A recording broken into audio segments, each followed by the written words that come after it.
G'day, mate. Welcome to the Friday Facts 309 Controversial Opinions. And I've got a controversial guy with me. Hey, Mojo. Controversial? Yeah, at Controversial? times. At times. So, this update's quite a boring one.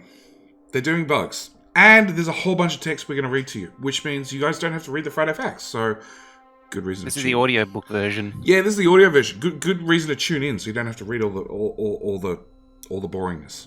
That's not brought to you by audible.com either. No, not sponsored. Hashtag not sponsored.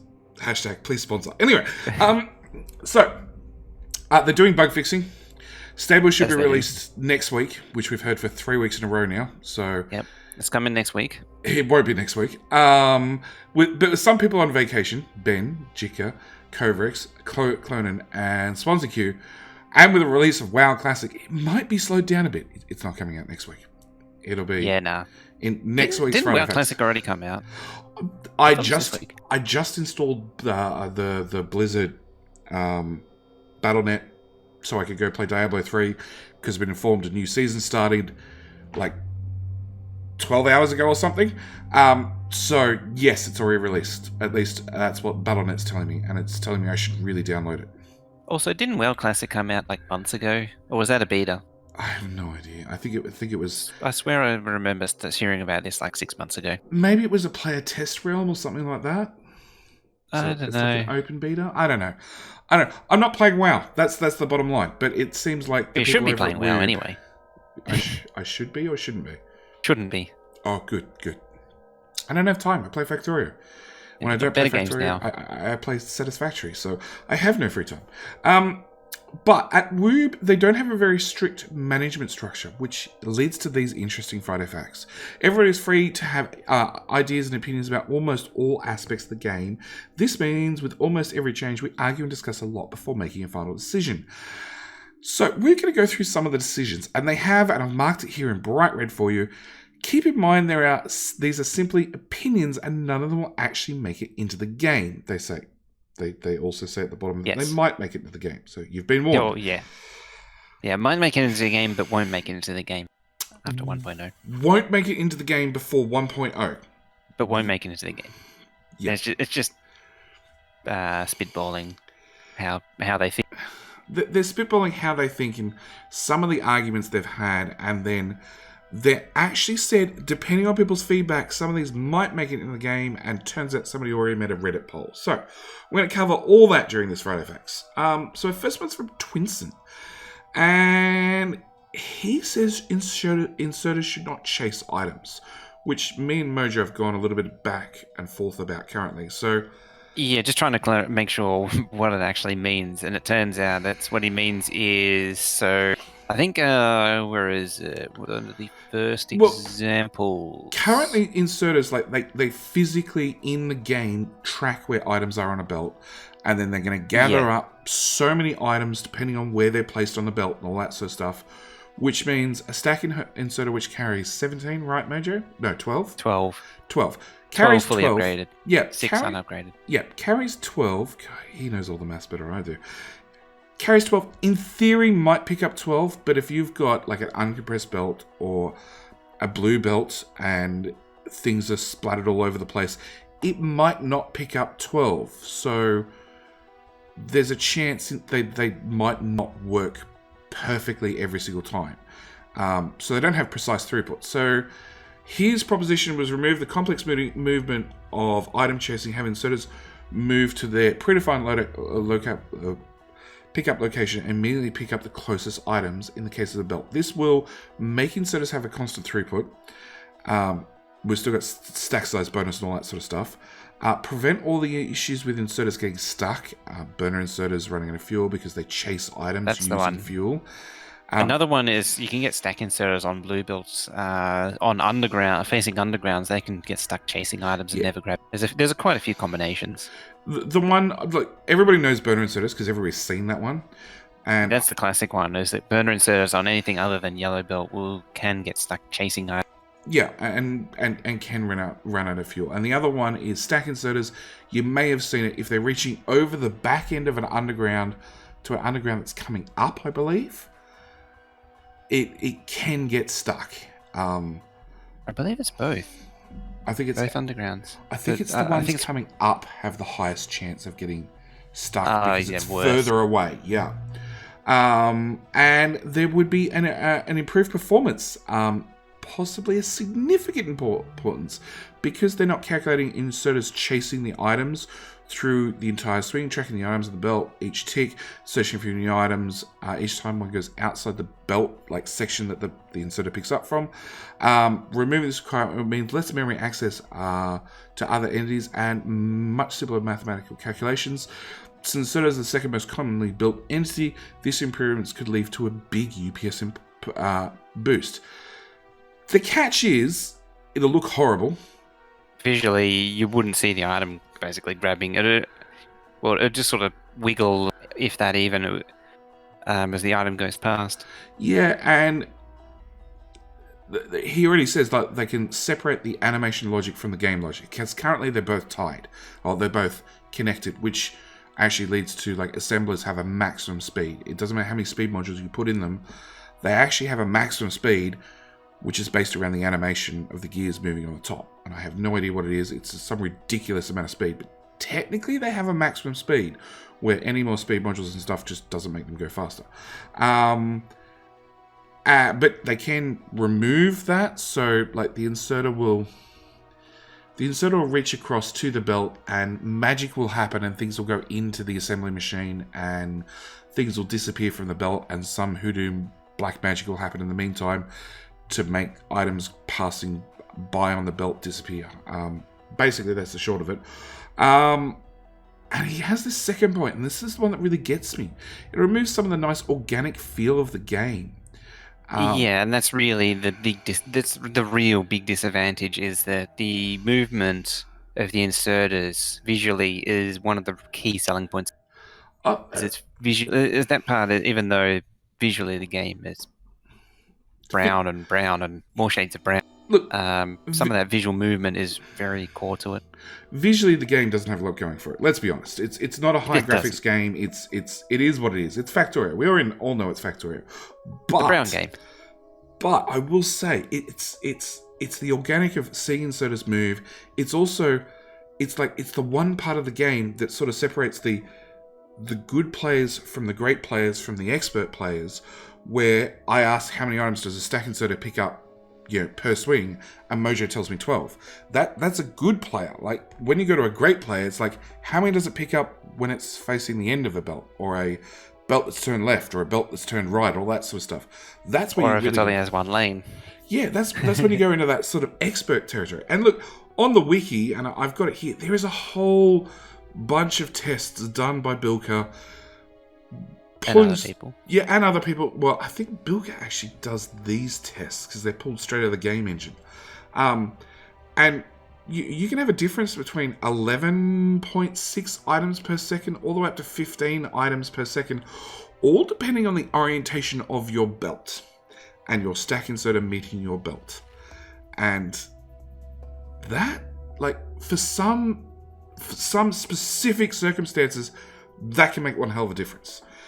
It can mean the difference between 2 stack inserters and 1 stack inserter on when you start getting up to the really large mega bases. Oh crap, I just saw a 16. There's a 16 items per second as well. It's almost a 50% improvement. That's of what, 40% improvement? Let's go 40%. 40% improvement. Yeah. Less inserters in a mega base is a big thing. And they're currently one of the biggest bottlenecks. Yeah, they are. And they've been so well optimized, but this could really mean a 10k gigabase is not an issue, but you are going to lose a lot, and it's one that it can stay how it is. I'm really happy with how it is. Anything else you want to add about that one, Mojo? No, we covered it all. Okay. Blueprint import and export should be a modded feature, again by Twinson. Yeah, controversial one, this one. This will wind people up. He does make some very valid points, though. He does make valid points. So, Blueprint Library has always been a controversial topic. We argued about how it should work technically in multiplayer and if it should exist at all. But one thing I particularly don't like is the Blueprint import and export. It's sad when we release an update and the first comment is, does anybody have a Blueprint string for a nuclear reactor or someone immediately asked for an artillery shell production blueprint. And you can click on this link and it goes to the Steam forums, and dead set, somebody's asking for, I need artillery shells. And then I think the third comment down is, just make it yourself. It's not that hard. And he's like, yeah, but I just want a blueprint. I cannot be bothered. I just want to go and get a blueprint and paste it down and hook up the lanes and I'm done. And yeah, I'm not a fan. I love the copy paste. Look, if we got copy paste and not blueprints, it would have been a better game. Yeah. But because we got blueprints first, you can't take blueprints away because they're such an integral part of the game nowadays. But yeah, copy paste would have sold me on the game to start with, because that means once you build it once in your own game, you can copy and paste as many times as you want. Or if you could limit, and that's the catch, like if you could limit your blueprint library to just things that you've made, but then the catch is people could go join multiplayer games, or have, rather than people putting a blueprint library up on the internet, there'd be here's my saved game with my design. Just load it up and copy it and then put it in your own library and then it's yours forever. Yeah. Sort of thing that we used to do before 15 when the blueprint library came in, because we used to use, there was a mod called Blueprint String which let you export blueprint strings which are actually mostly compatible with the actual blueprint import-export strings, I believe. No, there was a couple of additions and changes when they went into the actual game properly. But there is a web page that you can use to convert all the blueprints to new ones. Yeah. So it's 90% compatible, but not 100%. Yeah, before Blueprint Import Export in the library, we used to just use the Blueprint String mod. We'd say, "Oh, we need this build, better import." Yeah, you'd literally just have a text document with all your blueprints from previous games. Because back then, you had to craft a blueprint, which cost a red circuit and something else. Just a red circuit, wasn't it? I think red circuit. Yeah, crafting it was a red circuit, and then clearing it was a green. That's right, because to actually clear I remember getting stuck out in the middle of nowhere with no green circuits on me. I've got this blueprint thing and I want to copy something and I can't clear the. Yeah, I can't clear a blueprint.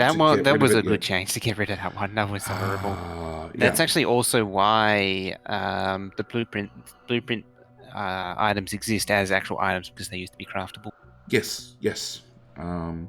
Items the way they do. Yeah, so they've said it's really hard to remove such a powerful tool now, which I agree with. Since it's so tempting to import a nice blueprint book with belt balances. The problem is the one everybody uses off Reddit doesn't work. So you have to deal with... It's a terrible book. I hate it. I see so many... I see not brand new players, but very, very close to brand new players or brand new streamers.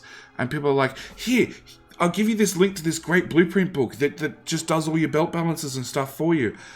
And they just paste the same shit down over and over and over. One, not understanding how it works. Two, not understanding why it doesn't work. Because it just looks like it works. And they're just like, it looks like it works. It must be working. It doesn't actually work in-game. That's...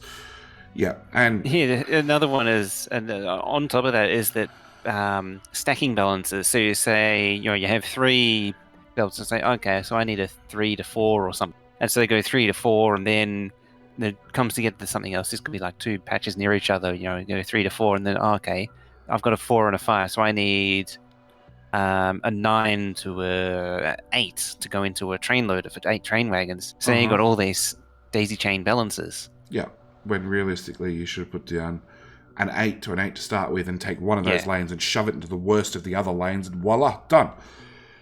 Yeah. 2 to the N are the only balances that actually exist. The rest are variations of. So for those people that don't know their Factorio, there's a 1-lane balancer, there's a 2-lane balancer, there's a 4-lane balancer, there's an 8-lane balancer, there's a 16, there's a 32, there's a 64. And then there's anything above and beyond that, you're asking for no more UPS left. That's it.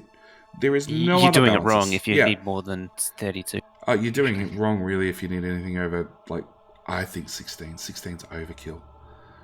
Oh, you say that, and I've used the 64 a few times. I know you've used the 64 a few times, but we could say that it's overdone, couldn't we? Couldn't we, Mojo?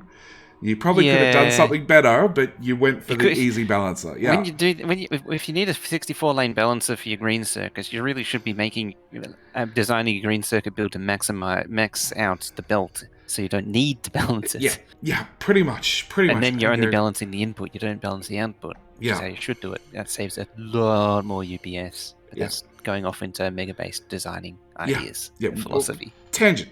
It's going to happen all the way through this Friday Facts and everyone before this and everyone after this. It'll be tangents. So, until they reach a different consensus, the tool will stay in the game. But I urge players to restrain themselves from adding too many blueprints to the library that are not their own or their friends. And my attitude is, and it's really why I play the way I do. I play every game where I start a new game, I have no blueprints, and I just build everything. And I hardly have any blueprints. I have my track blueprints and to make everything factory, but I don't have much beyond. Yeah, I still Mojo's tracks, because Mojo's tracks are awesome. And that's about it. Every single game I've played, I've built a brand new make everything every single time. It's one of the reasons I can build one in 20 minutes or less with doing like all the belts and all the inserters and all the assemblers, and no two are identical, series to series, but I've built enough of them. I know how to build them. It's interesting that I don't even use the starter base in the book anymore. Oh, that you spend a lot of time and effort making. Yeah. I started making one for 17, and then I've never used it. And then the recipe changed, and it's obsolete. No, I knew recipes were going to change, so I never finished it. But then I've never used it. There's no point. It's just too easy to just. I'm too experienced. I can just make it up on the fly. You also find, or at least what I find, is that it doesn't always fit the situation. Correct. It's like I can use that, especially but then I have to customize it. Yeah. So on the cliffs, we've got Combat and Biters by Waybag. So he's saying weapons shouldn't lock on. Weapon lock and the distinction between shooting with a spacebar and C is a constant source of confusion for new players. Weapons should all work like the shotgun. You point and you shoot and bullets hit whatever in that direction. And Clonan actually made a mod. And I've looked at the mod, and first off, as an Australian player who tends to play in a higher latency situation, I can't shoot anything with a C button at all. Yeah, it's impossible. Spacebar shotgun, is the only reason it works is just because it sprays it everywhere. Yeah, so I can't play unless I use spacebar.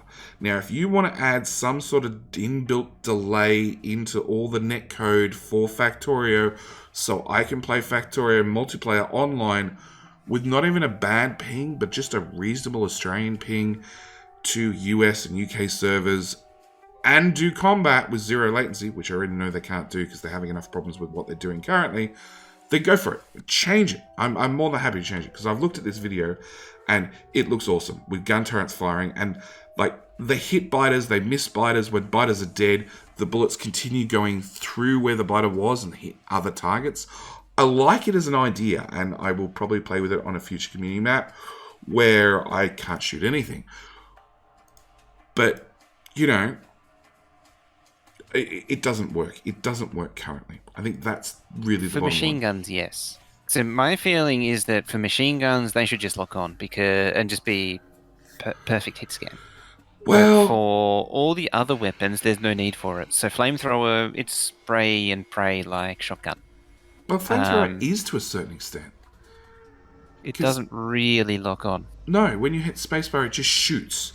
Yes. And if your mouse is close, it shoots close to you. If it's far away, it shoots far away. The shotgun, which is one of the things that they have brought up, shotgun, currently, if you hold the mouse far away, it shoots the exact same spread arc as if you held it right in front of your face. Yeah, because it doesn't have a position. It doesn't have... it just shoots direction. It doesn't shoot. I was going to say one-dimensional. Yeah. It only has a range. It doesn't have a position like a flamethrower does. Well, the other one that gets me is the rockets. Shouldn't be player to whatever you want to kill heat seeking. I don't like that. Yeah, I agree. Yes and no. So don't use rockets that often. Okay. You get a buff too, funny enough. Rockets against stationary targets, I agree, they're really good for. But the problem with Factorio combat is it's not slow enough that you can choose to use an SMG against the biters and then swap back to a rocket launcher to then hit the spawners. So, yes and no. I don't know. It's like how the laser used to shoot the pew pews, which would bend time and space to hit land onto moving. Oh yeah. The lasers that bent slightly. Yep. Yes. Right. Because it's a cheaty way of doing it. It's like the perfect player seeking worm projectiles too, because it's all the same projectile system. Yeah. Well, for those that didn't play, 16 and was in 16. So for those that are brand new to 17 and didn't play 16, when a worm shot you, it shot a little ball of slime that tracked you forever. And I have had 3 screens. Actually, it used to be forever. Yeah, before version 15, it was forever. It just kept on going. Actually, it was still forever in 15 because I remember getting into my train on 15, going home from the edge of the map, getting back to base, and then getting killed like 2 minutes later because I'd been in combat and had managed to run far enough away to jump the train and go all the way home. So yeah, I don't know how you managed to get away that quickly because it should have hit you by then. Maybe it was 16. It was. Might have been 15. 15 we got acceleration of trains. 15. 15 was acceleration of trains because you had a braking force and such. Yeah, we had a braking force and such. So the trains now went faster than Spit did. So that's why I could get away. In 14, you'd be able to get so far and then you get hit no matter what.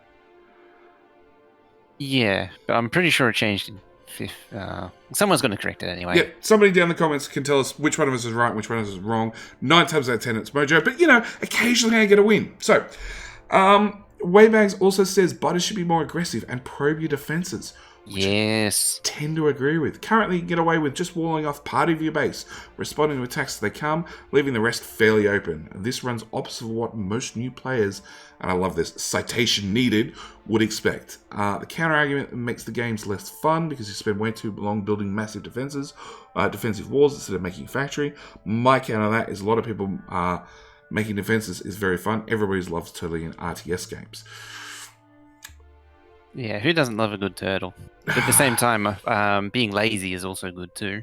Yeah, being lazy is also good.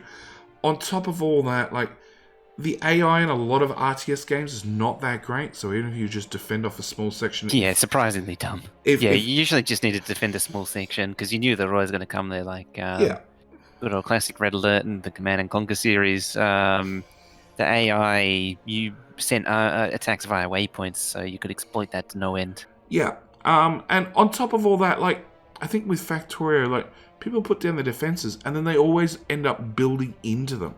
Yeah, because one of the big things that I always went by was that you don't build fully encapsulated defenses because it constrains you. It constrains you, and what ends up happening is, I don't want to move the wall. Even if you can, even if there is room to move it, people don't want to. It's a pain in the ass, particularly if you don't have bots. And if you did it on an ammo belt, it's even more of a pain in the ass to move. I agree. I'm a real big fan of the ammo belt with optional, whether you're putting fuel on the belt, that's entirely up to you. But I'm a really big fan of it. And no ammo belt. Burn it. Let the bars eat it. No. I always just set up strong points or pillboxes, which where they're likely to attack from. Normally I just wait for them to attack and then put the defenses up. Yeah, which is exactly the situation he's arguing about.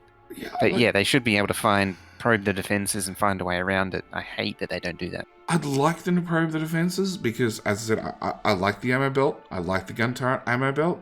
And I like just building that ammo belt. But I've seen so many players do it and they end up building into that ammo belt. And then okay, I can move it, or I can start going, if the ammo belt's to their east, they're I can just start expanding the base to the north and the south. And then they run into the ammo belts there and there. And they end up really boxing themselves in. So, yeah, I'd like to see biters a little bit smarter, a little bit, probe the defenses by all means. If we can't go, this is the last time we cache the path to attack, let's try going north 100 tiles or south 100 tiles, then try going in that way. Yeah, I'd like to see the biters a little bit smarter. And Waybags, by all means, make the mod, and I think this goes for every one of these suggestions. Make the mod, release it to the community, see what happens. Because Clonan did Upgrade Planner. It became part of base game. What were the other ones Clonan's From done? what I understand, the Upgrade Planner was always intended. It was always intended, but it was a mod like 3 versions before it finally made it into the game. Yeah, it's been around. I don't remember how long Upgrade Planner's been around for. At least 14. version 12 or something. 14, 13, yeah. It was around for years before it made in the base game. But Clonan's done a lot of mods that have all made it into base game. And that's my attitude to all these. Like, make a mod, release it. If it becomes popular, like Upgrade Planner did, it'll probably become part of base game. So, yeah, it's one of the things I'd like to see, having smarter biters that probe your defenses. So, Waybags, get to work. Busy. Yeah. And he also says, the other thing he says, which I do like the idea of, is that you actually actively have to defend all of your structures, not just military. They'll ignore railway track, they'll ignore big poles. They shouldn't do that. They should actively take it down. Punish you for having weak points. Oh, that was another mod. I'm just looking at the screen. Laser beam turrets. So the current lasers we've got, again, it's Clone mod. He brought it in way before what we got now. I think it was always meant to be the big. Yeah. Look, I honestly think railway tracks should be safe, because I don't see the biters would have any reason to destroy a railway track. And you can see railway track that, like, I've got railway track in my hometown that hasn't been used in 50 or 60 years. And apart from some overgrowth of grass and other crap, it still works fine. They could run a train on it if they wanted to. So I think train tracks should be safe. Power poles, on the other hand, biters should more than happily chew on them. Somehow I feel like wood rot might have a deciding factor in those tracks. Probably. They might not be as fine as you say. I didn't think about that. They look straight. They look sturdy, but yeah, train's slightly heavy. Alright, whatever. Miners should not directly output into belts. Yes, they should. No, don't agree. I was going to clearing bases should not leave you safe. Well, that's kind of they sort of only do that already because they expand back as long as you have expand. But I do like the idea of like removing the pollution cloud, so biters just attack, and you can't. Oh yeah, the globe. Yeah, that's another interesting one. Is to get rid of pollution and just have a global threat level. Yeah, I like that idea because it's less for the game to calculate, and realistically, you shouldn't be able to fire up the artillery, which is what I've done in my base. I fired up the artillery. I've cleared everything to the south and to the east, and I'm well within my pollution cloud, so the biters just don't touch those walls. The north, they keep attacking. The west, they keep attacking because it's dark red in that corner. But the whole 3 other sides, I could probably remove the 10,000 lasers I've got set up. It wouldn't make an ounce of a difference. That would be interesting because the having a global threat level, that's like that Biter Battles map. Imagine that in base game as a mod. Yeah, so biters just come at you from every direction, whatever direction. Yeah, every direction, depending on the total pollution. I like it. I would like to see that part of base game, or even a mod. Again, who did Waybags. What is it? Comfy. Comfy did that scenario. So again, Waybags write as a mod. No. Waybags can write as a mod. That way we can see how popular it is, and if it takes off, yes, it can go steal the code from Comfy to start with. Anyway, miners shouldn't directly output to belts. Every other interaction between a belt and a building uses inserted to move items to and from a belt. Why are miners any different? From a pure consistency point of view, I think this should be removed. I disagree. Mojo already disagrees. I very much disagree. I think the bonus, in fact, is he used to put miners in front of insert. Like, is there another one that doesn't press Alt and doesn't use Alt view? Probably. But then, in default Alt view, do the miners have that little arrow that says they output it onto a belt? Yeah, that's an arrow. Even back in 12, they had an arrow. I know it's an arrow if you turn on inserter arrows, because I run that by default. I think if you still hover over it, and when you're building it, it shows the arrow. Yes, they do. And it's not so obvious with the burner inserter has a chute anyway, like where it The outputs where the burner arrow. inserter, has that physical chute that you can see that it's obviously going to dump crap onto a belt. Yeah, and then the electric mining drill, because it outputs when it comes to. Well, it doesn't actually tie into the animation, No, but it looks like as it's mining, it's pushing it out of its chute. Like visually, there's a chute there, so I don't know how he confused that. My attitude is there's a chute at the front, and the crap just falls out the front onto the belt, and that should never change. They're just miners. If I have to lay inserters through my whole mining patch, I quit Factorio. I'm done. I'm just done. Yeah, it's just boring too, because it means that everything. It means that it's homogeneous object inserter belt and then belt inserter object. Yeah, look. At the end of the day, we already know the inserter is the most used item in all of Factorio. Okay, if you then have to have an inserter for every single miner, right? You need for a red belt. So red belt steel furnaces. You need 48 furnaces to do a 30 item belt. Then you need 60 miners to feed that 30 item belt, which then means how many do you need, Mojo? That's another 60 inserters. A lot of inserters. You've added 60 inserters to a smelter array that already has 100 and something inserters in it already? Yeah, something like that. I can't remember off the top of my head. 96. Oh, 96. 96. You've added another 60 for the miners, right? Forget that all that iron or copper, whatever it is going to go somewhere. It's just a ridiculous waste of calculations, and it's not going to actually improve the game at all. And on top of all that, it's just going to make it more tedious because it's just more busy work to do. Well, and as I say, from my perspective, it's less variety because it means that every building you go inserter belt to inserter to building to inserter to build again on the output. Mm-hmm. Whereas this is just building to belt. So it's variety. It is what it boils some down variety, to for me. not a lot. But on top of all that, okay, the most critical... Not counting the performance at all, which is terrible as on itself. There's worse than performance measure. You haven't thought about this. A miner is a 3x3 item that mines 5x5. So it's going to mine the tile in front of it, but then the inserter's one tile in front of that, and the belt's one tile in front of that. So it means when you're done with your patches, there's going to be strips of ore that you then have to go back and deal with. Because it won't cover. Yeah. I had thought of that. Okay.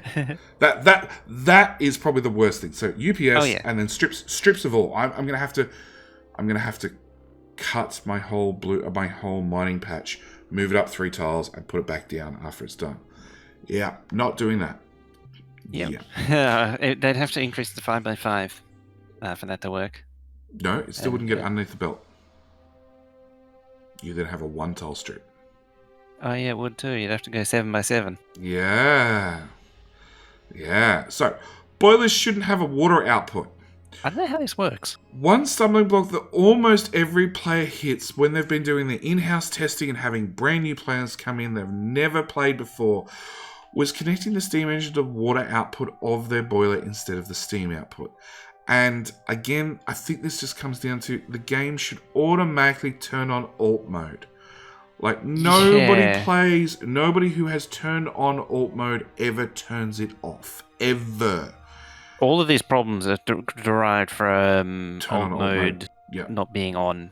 Yeah, because you can clearly see that it has an input and output, and an input-output, and then the last one is marked with a steam icon. And that's where the steam comes out, and that's where you put the steam engine to absorb the steam. It's, again... The only way I can see this work is if a boiler was like a smaller version of... let's say a turbine where one side water goes in and the other side steam comes.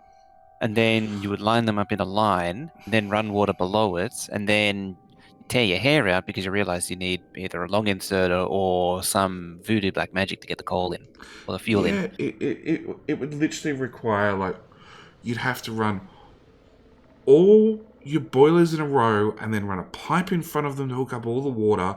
Then you run a long inserter over the top to add fuel in to reach over the damn pipe. and then have all your steam edge. It would make a logistical nightmare, and new players have enough problems. Turn on the Yeah. alt mode for them, please. I know it's now covered in the introduction, like demo campaign, whatever you want to call it, but or maybe have some sort of overarching AI that goes, hey, you haven't set up power. Are you having trouble with power? Might I make a suggestion? Let's turn on alt mode and see if we can glean any more information from our boilers. Or give you some kind of indicate, like not even just like a partial alt mode, which shows the damn arrow. Yeah, I can't remember if boilers show like anything when you hover over them. I don't know if they do. I have a feeling they don't. But yeah. And then we've got I think this is the one idea with Waybags that we both agree with. Pipes should work like electricity. Yeah. Yeah, this was one of the proposed alternatives for pipes. Yeah, when we covered the Friday Facts many, many weeks ago about them prior to 17 coming out. So prior to 17, yeah. Yeah, doing all the optimizations for pipes, and they've worked out they can optimize it, except every single time it comes to a junction, it's actually more performance heavy, hence why it's not actually in this version yet. But it has had some optimizations. So he says pipes and fluids should be a constant annoyance for everybody. Thanks to the labours of another villa, Dominic, not Art Dominic, the programming Dominic, is improved greatly and is due to improve even more, which we haven't seen. However, if I had the choice, I'd just remove the headaches outright, making pipes function like magic teleporters. So you could, for example, have a massive array of offshore pumps connected via a single pipe to a large nuclear plant, and it would just work fine. There'd also be no way to visualize the flow of liquid, so the windows would have to be removed. In his opinion, the cost's worth a gain. So, first off, the windows, because I like the windows. In theory, the windows should be able to say where the input is and where the output is, and put a window in. It should be showing that there's a liquid flowing, so the color for what type of fluid it is, and the direction for which way it's flowing. And that's it. It doesn't have to really ratify how much liquid or how fast the liquid or any of that sort of stuff. It should just direct liquid flow is probably in that direction. Could be wrong sometimes. We'll have some interesting posts on Reddit for a little while until everybody gets used to it, but I like the windows. So I want the windows to stay and just some sort of rough approximation. But I think if it was an electric network, you wouldn't be able to show the flow though at all, because you wouldn't. No. You'd have to calculate where things. Well, realistically, you'd have to catch with it, because that's the only reason why the fluid window's there. Well, it couldn't be a straight copy of the electrical network code, but it should be enough of a copy that you can sort of work out, okay, if I have all the pumps on the right-hand side, and I have not all, but I have all the consumers on the left-hand side with a few pumps, chances are it's going from right to left. Okay? Just chances are. It might not be going right to left, because we've got lots of pumps on the left as well, but chances are it's going that way. And that's good enough for me. Like, just some color of liquid. Even if the liquid's going left in one pipe and then five pipes over, it's going right. That's perfectly fine too. I don't mind. It's just some sort of graphical indication that there's liquid moving. Even just color of liquid, because as I say, I have a feeling that if you make an electric network, you can't show which way it's flowing without doing some kind of load analysis. And you're trading one calculation for another. I'm happy with bad load analysis, like not even accurate. We're just going. This is a probably right calculation. Done. Spit it into the game. If it's wrong, that's fine. Like I said, we'll have some interesting Reddit pictures for a couple of months till people get over it. But I like this idea. I really, really do. Yeah. If it was like a fluid network where there was a maximum, where pipes would have to have a limit as well. Do they?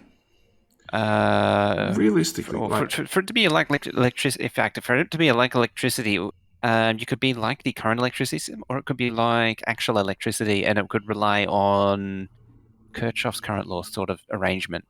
So you'd have a maximum input for your output. Distance would be irrelevant because it is pretty much with electrical.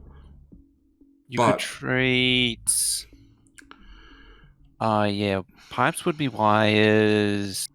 Fluid sources would be current sources, and consumers would be like resistors. Yeah. So Something like that. In theory, you could do it with minimal calculation and It's linear possibly. equations. Yeah. You can also. It's workable. You can also possibly limit how much you could have in the way of throughput through a pipe. My attitude is let's have no limit to the throughput, because realistically, those pipes the pipes are pretty big to start with. Like 3 meters in diameter. yeah. I'm pretty sure they move more than 1,200 or 2,000. 2,000 is about the maximum you can actually get through it. 2,000 liquid per second. I'm pretty sure they move more than that, because they're like 3 meters in diameter. Yeah, they move a lot. And let's be honest. Can't climb over them, so they must be pretty damn big. Oh, they're really, really big. And on top of that, we're only seeing the surface. We have no idea if they're actually special oval-shaped pipes, or they're actually round pipes with a little bit of extra pipe sticking up the top, just so you can see where the pipeline is, so nobody accidentally drills into it with an electric miner. We don't know these things. There could be a 20-meter pipe underground with just this little bulb sticking at the top. I know it might break, but that's beside the point. We're talking about game mechanics here. We don't have to talk about real physics. It's fine. I'm all for this change. You say that. The pipe to ground kind of indicates that it's round, and so does the output of the pump jack as well, because I think it's got a round cover when you connect the pipe. Shh, Mojo, you're ruining my story. Me and my unrelenting logic and knowledge of these things. Yeah, I'm all for this change, and at the end of the day, throughput shouldn't be an issue. Realistically, Yes. for the current pipes we have, the throughput is way too small, considering how big they are. I think that's really what it comes And fairing down to. out the throughput is a pain. Yeah, the amount of oil setups I've seen where people are they don't have enough acid, so they're just pumping more petroleum in. Your acid is limited because you're not actually got enough water. Same with your cracking, same with your oil. You need 5 offshore pumps to run that thing. That's where the problem is, time and time again. So. Oh, it's funny that I was working on a plastic build earlier, and I went from 2 crude pipes to 4, and it made it better, but it was still not enough. And was it a water issue, or was it actually a crude issue? It was a crude oil issue. It was getting the crude oil through, but figuring out exactly how many you need is just impossible. Yeah, it's just you throw something in the wall and see what sticks. Yeah, pretty much. I like the pipe mechanic, because I like dealing with pipes which are not belts. It's, again, that variety, but throughput is always a pain in the ass. And yeah, figuring it out is just the worst. Yeah. So next we've Adventure got Mode. Adventure Mode by Tog.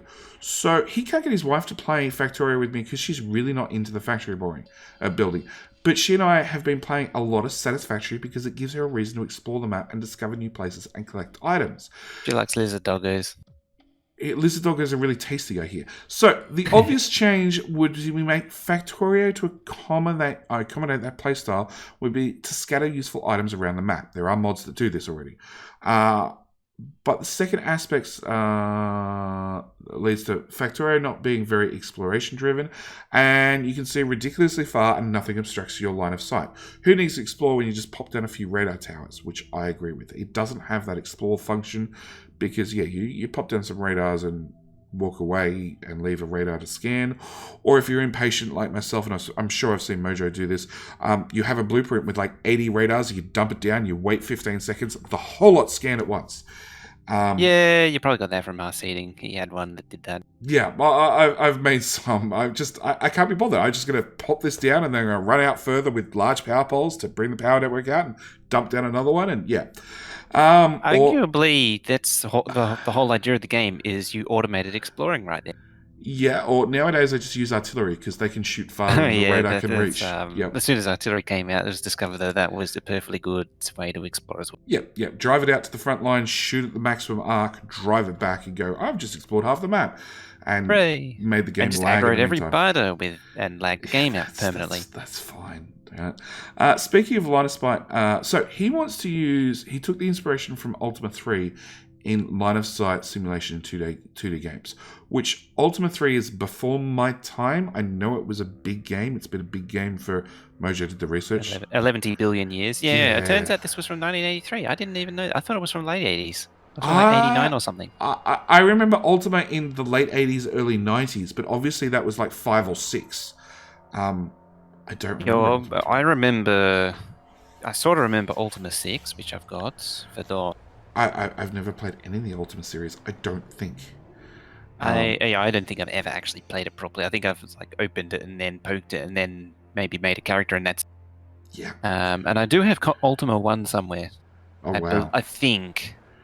But, no, Ultima 1? No, it can't be Ultima 1. Ultima 1's like Commodore 64. We covered that. Yeah, Ultima 3 is Commodore 64. Oh, and Ultima 1's even older. Ultima 1's Apple II. Ultima 2 is Commodore 6. I think it's Commodore Victor. Okay, so Mojo, I've got an Apple II. Do you want to borrow it and find your own copy of Ultima 1? Well, I don't know. Well, it's not Commodore 6. Or, it's not Commodore 64 game, so I won't have it. It might be something. Okay. I'm sure we could Like find it. Final Fantasy or something. I'm sure we could find Ultima 1 on the internet nowadays. It's finding the Apple II that works that is the hard part. That part I've got done. So, speaking of line of sight blocking terrain features, they also need mountains, not just rows of cliff, but large impassable mountain ranges that complement the impassable but not sight blocking and landfillable bodies of water.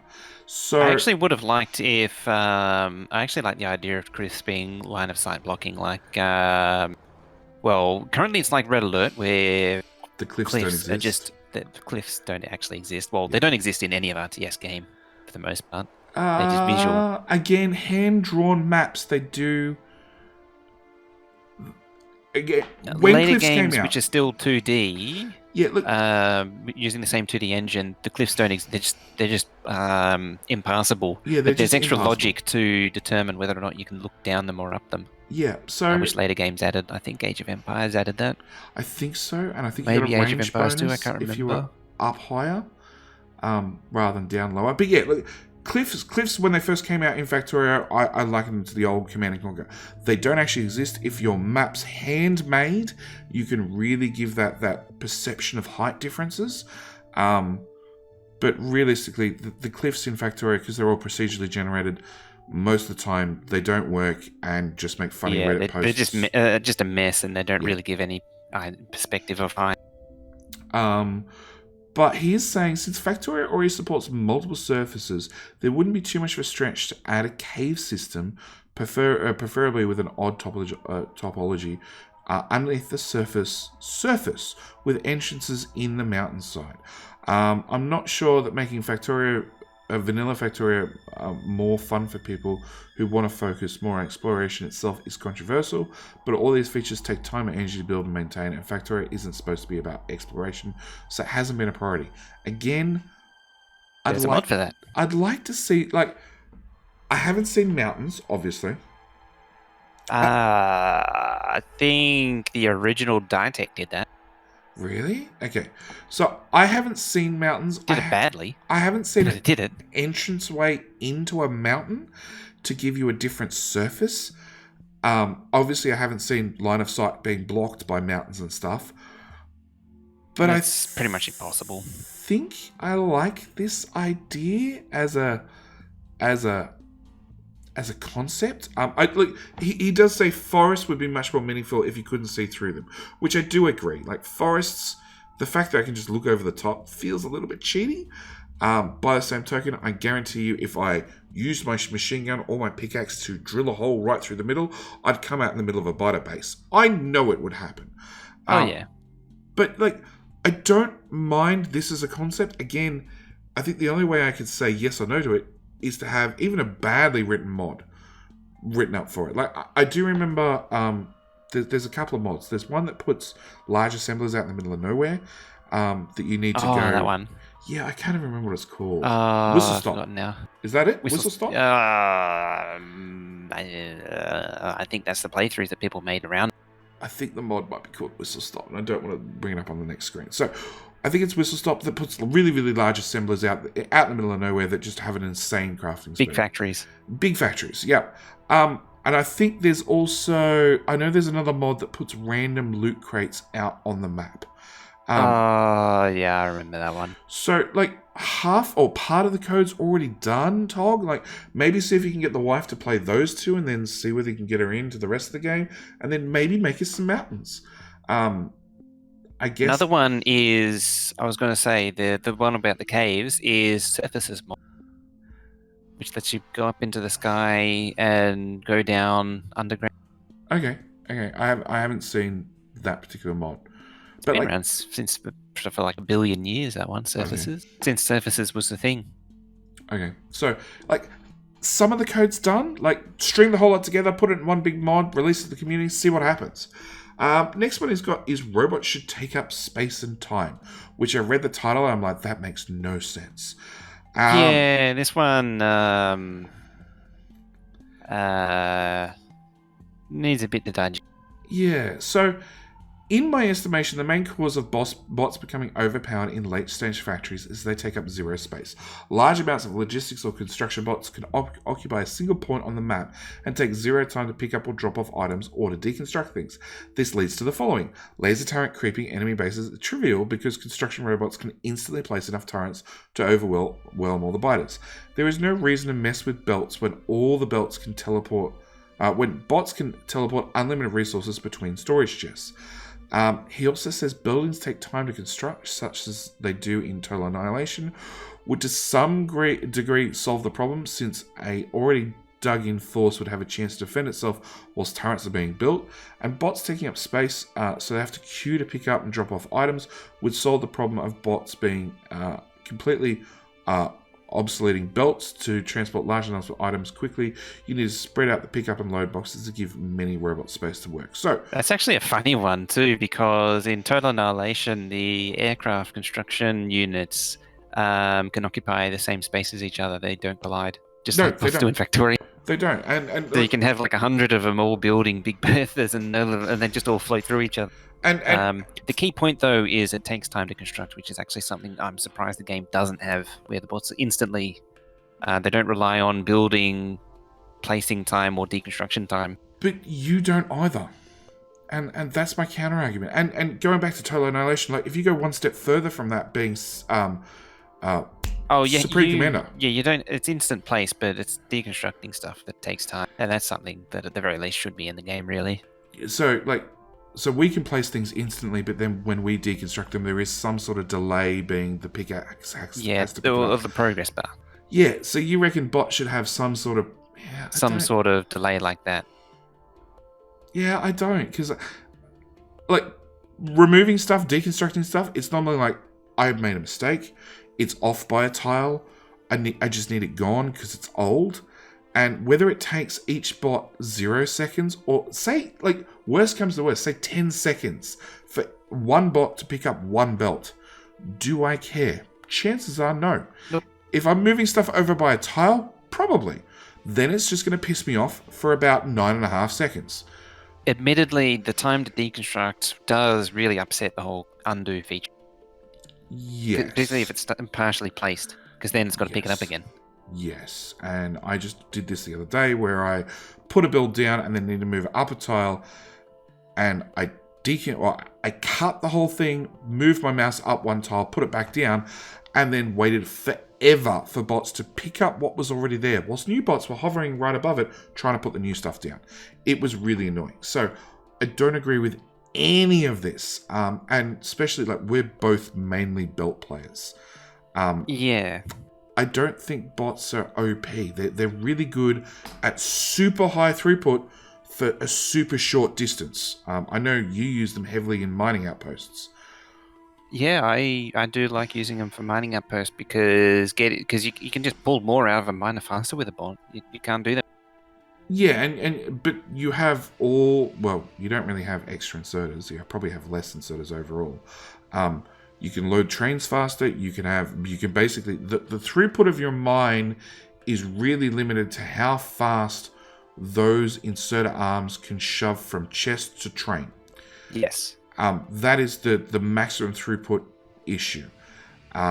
If you are using belts, technically you could feed a whole belt into each chest, technically, but again you'd be limited by belt to chest inserter mechanics, which is actually way lower than what the belt has a throughput for. So you're limited by the inserter, not by the belt. So yeah, I do it with bulk loader if it would interact with Factorio Extended Train. Oh, okay. So again, you can mod it. You can mod it to get around it. So there's a thing called bulk loader where you can feed belts into that, and then it just insta shoves things into the train because internally it's just like a million inserters inside or something. Yeah, it works like real trains where they just like have an open wagon that takes coal, and literally a door opens up the top, the shit falls in, and then door shuts, train drives along. And they literally fill up a train in half a second. When the train gets to the other end, that container that holds gun coal, loader. It dumps into a grate. It literally turns sideways, and you can do that too. They turn sideways, or have a door at the bottom of the cargo wagon that just opens up and everything falls out the bottom. Done. It's picking up and tipping as an exception, though. Yeah, it's. I don't agree with any of this. He does mention maybe it's the next one. Yeah, next one. Items should have volume and mass. This one, maybe. Big things should require time and space to move around. Solving that problem would completely change how construction works. Large things would have to be built on site, termination or satisfactory, instead of being pre-assembled. The catch with that is satisfactory, you can build a damn space elevator out of your little laser gun and all the crap flies out of your backpack that you're not wearing. Yes. Like, if you've played through the first 2 parts of the tech tree, you've built a space elevator out of your backpack. And you probably spent most of the time holding down the left mouse button on the crafting window, crafting that space elevator, or the parts for the space elevator. Or holding the spacebar lots. That too. Which in Factorio would just shoot all the biters. But back to this. Or nuke the base. Yeah, or nuke the base. Particularly if you go tab space. Yeah. And like a space elevator, like you've built a space elevator and it required iron, sticks, and concrete. I don't see the resemblance to Satisfactory at all. Total Annihilation, sort of. It's a different. Well, you don't build things directly in Total Annihilation. You tell units to build stuff for you. Yeah, like and it turns out, they turn metal and energy into green vomit, which they vomit onto buildings, and it turns into a building. I thought they 3D printed, but sure, let's go with vomit. Well, it's just green dust that they vomit onto the ground. It's not Matrix code. It's not Matrix code. I thought it was Matrix code. Okay. Total Annihilation came out before the Matrix. Yeah, I know, but the Matrix existed before Total Annihilation. Anyway, they say there are such mods as the Rocket Construction Silo, which I have played with, which tries to do this. It is a fun mod. To an extent. It does mean things like, okay, so a rocket silo technically has a big hole in the ground where a rocket goes. So this is one of those buildings I might say, okay, once it's built, you probably shouldn't be able to just pick it up and move it about. Yeah. But the mod does that and just says you can't move it. Realistically, if Vanilla Factorio wanted to do that, you should be able to remove your rocket silo. You might not get back a rocket silo. You might get a half a rocket silo, so a different entity when you pick it up. And you should be left with a pile of rubble on the ground, which you could probably deconstruct or maybe Or the easiest solution is to tab space and then pick up the rubble. That's even better option, yeah. Yeah, I hadn't even thought of that. So, on to Pasilla. So, Pasilla says power user hotkeys. I believe it's alright for a game to have power user controls that are not bound to any keys by default. For example, toggle exoskeleton was introduced with 17's toolbar as a feature that probably people will never need. Yeah. A lot of people don't even realize it exists. I didn't realize I exist till I'd thumbed the keys too many times and toggled it off. And I think it's Alt-T for exoskeleton. Or maybe it's I knew it was there because the button's there. The button's there, and if you hover over it enough, you actually get told the key binding. But I can't remember whether it's Alt-T or Alt-E. It's one of those two. And I just haven't removed the key binding at all yet because I thumb it every now and then. I do never accidentally hit it. Fat fingers or small keyboard, one of the two. He does say, I think if we change our attitude towards default key bindings, we could go nuts and adding new shortcuts, and there'll be a little bit for everybody. So what they do currently is whenever they add any sort of new hotkey, they have to give it a command on the keyboard. It can't just be added and with a like there is And no buried. button set for this. And I agree. I'd like to see more hotkeys on the keyboard. That they don't need to be bound to anything by default. I've seen lots of games that have hotkeys that just they're not linked up to anything yet, and you can either choose to turn them on or not. He did mention maybe if there was an option to manually turn on. So there's a hotkey for disconnecting trains, and how many people would use a shortcut for toggling manual driving in trains? I would. I know there's one for connecting or disconnecting trains, which I can't remember. I know it's G to connect and V to disconnect. Which makes no sense whatever. But I know I accidentally hit G, so it tells me on the screen occasionally. Yeah, I actually hit G all the time, or V all the time, Yeah. because it's next to C. Yes. Yeah. So was there one to toggle trains on manual? I don't know. I don't think so. Because one of the mods used to add one. I forgot which one. I know there are mods that have added... Fat controller. Added a key to go manual, and it was like J or something. But didn't Fat Controller didn't that turn Fat Controller on and off? No, Fat Controller just let you remote drive trains. Oh, what am I thinking of? The one that just laid train track for you. That's file. File, yeah, okay. Because the two often got installed at the same time. I have no idea. I have no idea if there is actual a toggle for turning on and off driving a trains. Alright, a hotkey. If there was, I'd use it. I would really use it because I get into a train often and I set up the commands and then I press go and find out I've left it in automatic. Or I've left it in manual. If I just click on the train and press M for manual, I'm done. That would be nice, yes. Yeah. M to go, auto, to swap to manual or from manual to automatic, done. Because, well, actually, I just copied and pasted 30 I made a loco, I set all the commands for that loco, and I even swapped it to automatic, hoping that when I copied its orders onto brand new trains, that automatically gets set up as automatic. Turns out that only works if the train that you've set to automatic actually has driven or is driving to the stations at the time. But as it's a single loco with no wagons, I didn't want to go chase it down afterwards because it would never fill up with ore.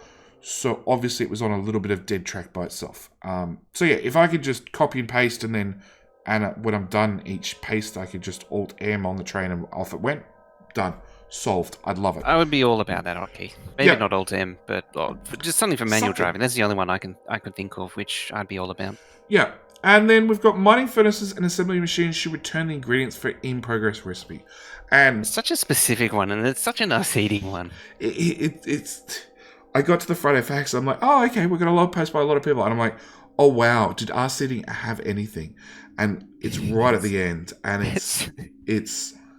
So, back history on this one. During my and Pooba's playthrough, and we've both been playing Factorio for a long time, we did exactly this. So, actually, let's go through our settings comment first. So, if Factorio game makes a large effort not to punish the player for experimenting, you can mine up anything you build and move it somewhere else. Or just try different setups. The game doesn't punish the player for this, or most people think. You can handcraft things, and if you change your mind, you can just stop crafting and get the ingredients back. If you had a Covrex enrichment process running with 40 uranium-235 and you mine the centrifuge, the game deletes all of 40 of the 235 and you're left with nothing. Which is exactly what happened with me and Pooba doing our playthrough. You did that. We did this exact one. We started a 235 in one machine and it was set up with bots and stuff, and the bots weren't going to do it and everything else. I had a belt set up that just worked. So I changed the recipe on the machine expecting to get back the uranium. Nope. Turns out, in 1622, this got changed. And I actually went and clicked the link and bring up the bug report. And the long and the short of it is it's Covrex decision.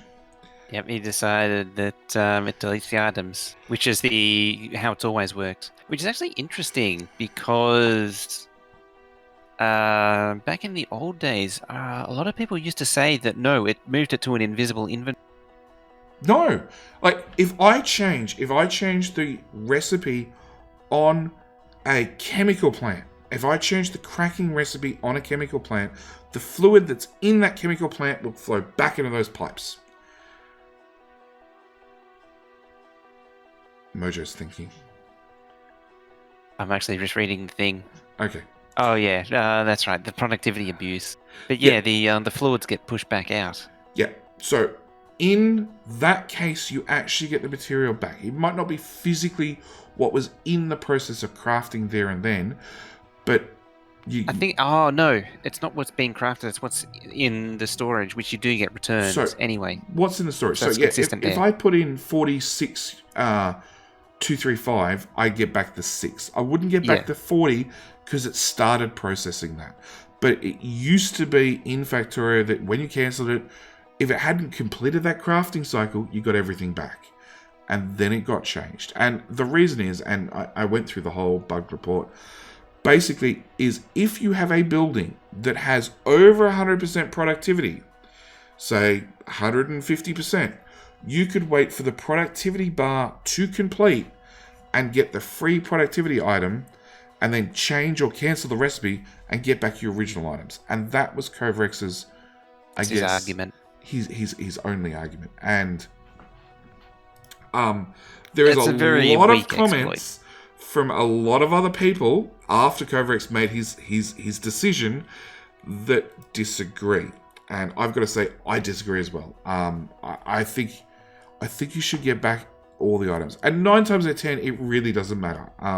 It caught us with the uranium-235 because you spend so long trying to get just that first 40 to start the Covrex process that when you lose it, it's tragic. It's horrible. It's an even bigger tragedy than accidentally nuking your base. Because let's be honest, the bot's going to replace half of it in probably 20 seconds. It's probably going to take you longer to get back to your body than it is for the bots to clean up the damage of you accidentally pressing the spacebar.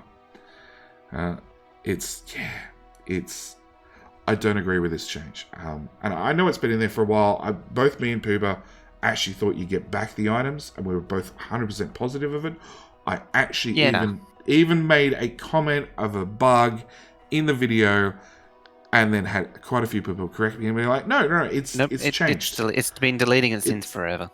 Yeah, I don't agree with this change. I don't agree with deleting it. It's something that should be in the game because it's to make it consistent with the game, because the game doesn't punish you for experimenting like other games.